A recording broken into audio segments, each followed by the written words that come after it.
T'as vu le film La Momie avec Brendan Fraser? Ou les vieux films avec des bandages et des malédictions? Tous ces vieux cadavres là, ça doit pas sentir très bon, si?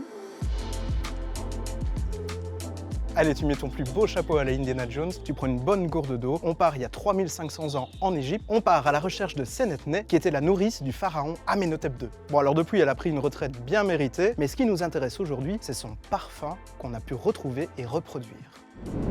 L'idée, c'est d'étudier des résidus de baume des vases canopes qui servaient à préserver les organes de la momie, comme par exemple son foie ou ses poumons. Et utiliser la chimie en égyptologie, c'est assez unique, parce que jusque-là, pour comprendre le processus de momification, on étudiait directement les momies d'un point de vue archéologique, ou quelques textes, mais ces textes ne décrivent pas toutes les techniques qui étaient utilisées par les Égyptiens. Et la première grande découverte donc de ce parfum d'éternité, c'est que le processus de momification et les baumes et élixirs qui enrobent les momies sont très complexes, en tout cas pour cette noble qui servait un pharaon.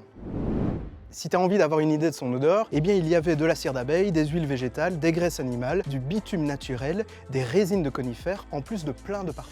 Et justement, l'analyse chimique de ces parfums montre qu'ils étaient différents sur la momie, sur son foie et sur ses poumons, ce qui montre un degré artistique de sophistication assez élevé.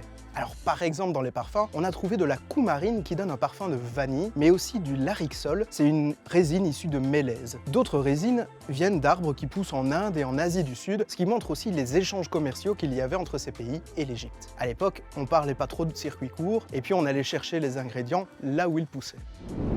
Donc je récapitule. Sénétné, enfin sa momie, devait sentir un mélange de vanille et de conifères, ce qui est plutôt agréable. Puis si t'es curieux et que t'as envie de sentir ce parfum d'éternité, il faudra aller jusqu'au Danemark, puisque la chimie a permis de savoir les quantités des différents ingrédients et on a pu reproduire ce parfum d'éternité. Bon, personnellement, je vais quand même pas changer de parfum, puis je suis pas trop pressé d'être momifié, et en tout cas, n'oublie pas, la science est toujours avec toi.